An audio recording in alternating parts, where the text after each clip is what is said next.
On December 31st, 2025, the CIA did something unusual. When asked about an interstellar object currently passing through our solar system, they refused to confirm or deny they even have files on it. This is the same response they use for classified spy operations and nuclear weapons locations. Meanwhile, NASA held a press conference calling it definitely a natural comet. So we've got two branches of the US government telling completely different stories about a rock from another star system. One says it's routine science, the other won't talk. That disconnect? That's where this gets interesting. Because when intelligence agencies and scientists can't agree on what's real, somebody knows something the rest of us don't. If you want to stay updated on stories like this, where space science meets government secrecy, hit that subscribe button right now. For months, astronomers tracked it as it approached the sun. Standard procedure.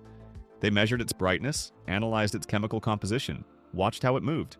Then in October, just as it was getting close enough to really study in detail, it disappeared behind the sun from Earth's perspective.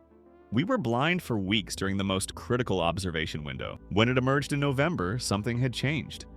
The comet was brighter, more active, and displaying some features that didn't quite match the textbook definition of normal comet behavior. Nothing crazy, but enough to raise eyebrows in the scientific community. Then came the FOIA request, Freedom of Information Act, the legal tool that lets American citizens ask the government what they know about something. A researcher named John Greenwald Jr., who runs a database of declassified documents, filed a simple request. Does the CIA have any records related to 3I Atlas? The response wasn't no. It wasn't yes. It was the Glomar Response. We can neither confirm nor deny the existence or non-existence of records. That's when this stopped being just another space rock story. Now, the Glomar Response has a history, and understanding that history matters here. Back in the 1970s, the CIA used a ship called the Hughes Glomar Explorer to secretly recover a sunken Soviet submarine from the Pacific Ocean floor. When journalists asked about it, the CIA created this specific type of non-answer. They wouldn't confirm or deny anything because even acknowledging whether records existed would reveal classified information about intelligence methods. Since then, the Glomar Response has become the go-to move when the CIA wants to protect sensitive operations. They've used it for questions about drone strikes, foreign surveillance, and covert missions. It's the legal equivalent of no comment, but with teeth, because it's specifically designed to protect national security secrets. Here's what makes this strange. They're now using it for a comet. According to NASA's press conference on November 19, 2025, 3I Atlas is definitely a comet of natural origin. They showed the data. They explained the science. They were confident and clear. If NASA's assessment is correct and this is just a natural object, ice, rock, and dust from another star system, then why would the CIA treat it like classified intelligence? Professor Avi Loeb from Harvard pointed out the obvious contradiction. If this conclusion was clear to everyone in government and academia, why would the CIA treat possible records about a natural comet as sensitive enough to classify? There are really only a few explanations here. Or, and this is the explanation that makes the most sense when you look at how government bureaucracy actually works, different parts of the government are operating with different priorities and different information. But here's what we know for certain. The CIA doesn't waste the Glomar Response on things that don't matter. They use it when the truth, whatever that truth is, could reveal something about how they gather intelligence or what they consider a potential threat. So what could 3I Atlas possibly reveal? To understand why the CIA might care, you need to know what made 3I Atlas weird in the first place. Let's start with the obvious stuff. When NASA's Swift Observatory watched 3I Atlas in late August and September, they detected something unusual. The comet was dumping water at a rate of 40 kilograms per second. That's like a fire hose running at full blast, from a distance of 2.9 astronomical units from the sun. That's nearly 3 times the distance from Earth to the sun.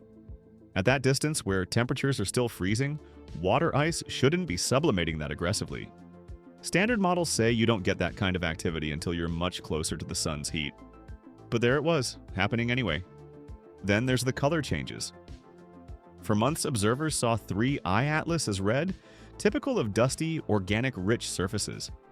Then it turned green as it got closer to the sun. When solar observatories finally got a good look at it during its closest approach, they reported it appeared distinctly blue through their filters. Blue means specific gas emissions, carbon monoxide and other volatiles boiling off from deep inside the comet. But the really interesting part? The anti-tail.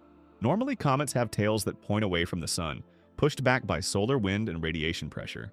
3I Atlas had that, but it also had a prominent jet of material pointing toward the sun. Images from the 2-meter twin telescope in Spain's Canary Islands, taken in August, clearly show this sunward jet.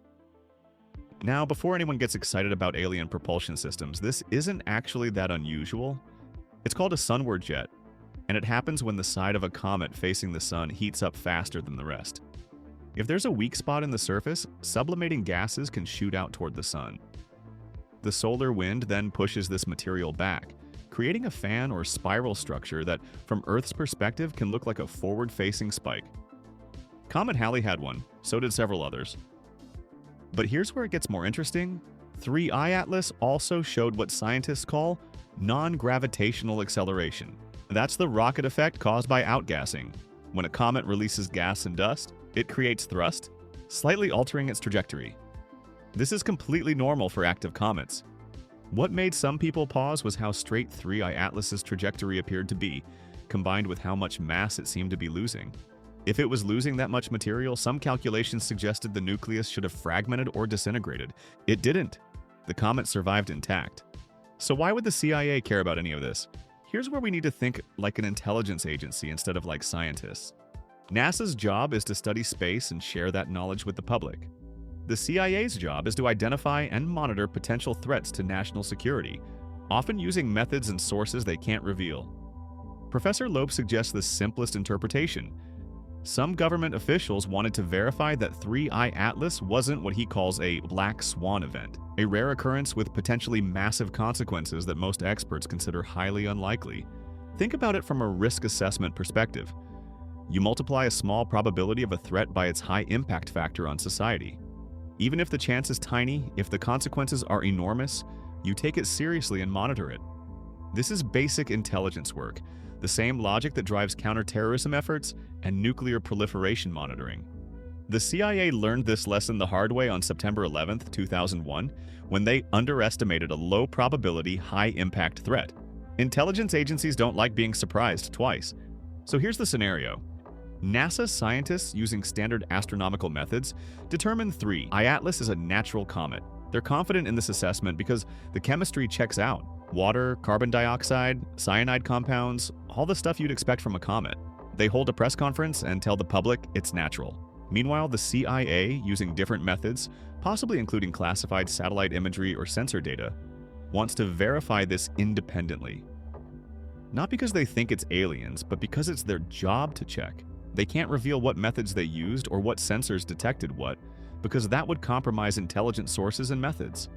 The Glomar Response protects that process. It says, "We're not telling you whether we looked at this or not, because even confirming we have files would reveal what we consider worth investigating." But there's one more piece of evidence that basically settles the debate about what 3I Atlas actually is. In December 2025, the Meerkat radio telescope array in South Africa detected something that ended most of the speculation. They picked up a faint but distinct signal at 1,665 and 1,667 megahertz.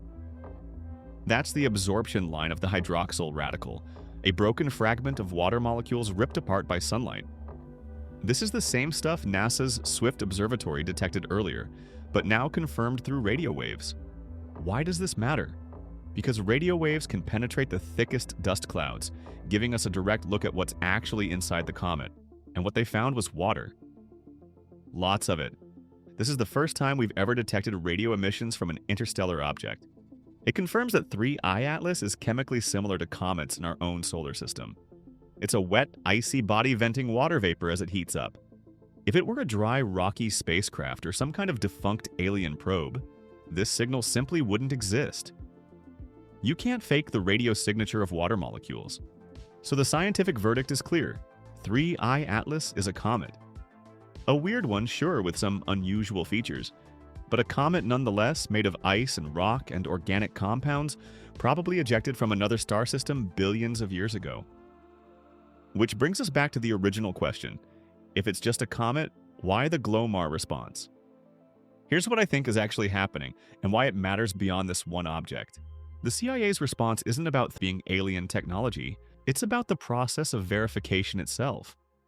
When an unusual object enters our solar system, intelligence agencies want to independently confirm it's not a threat, using methods they can't make public. The Glomar Response protects that verification process, not necessarily because there's anything alarming to hide, but because revealing their methods would compromise future intelligence gathering. This is actually the first time an astronomical object has received the Glomar treatment. That's significant. It suggests that interstellar objects are now being taken seriously enough by intelligence agencies to warrant the same careful handling as other potential security concerns. And here's the thing, more interstellar objects are coming. As our detection methods improve, we're going to spot more visitors from other star systems. Some will be ordinary, some might be genuinely strange. And we're now seeing how the government handles that uncertainty, with NASA doing public science and the CIA doing quiet verification. The disconnect between their responses isn't a conspiracy. It's just two different parts of the government doing two different jobs with two different sets of rules about what they can tell us. 3I Atlas is now heading back out into interstellar space, moving too fast for Jupiter's gravity to capture it. In a few years, it'll be gone, carrying its secrets back into the dark between stars. But the questions it raised, those are staying with us. If this video got you thinking about what else might be out there that we're not being told about, do me a favor. Try out YouTube's new hype feature on this video. It helps smaller channels like mine get discovered by people who love this kind of content. And if you haven't already, smash that subscribe button because we're diving into more stories where government secrecy meets space science. Drop a comment below telling me what you think the CIA actually knows about 3I Atlas, and share this video with someone who loves a good mystery. Trust me, they'll thank you for it.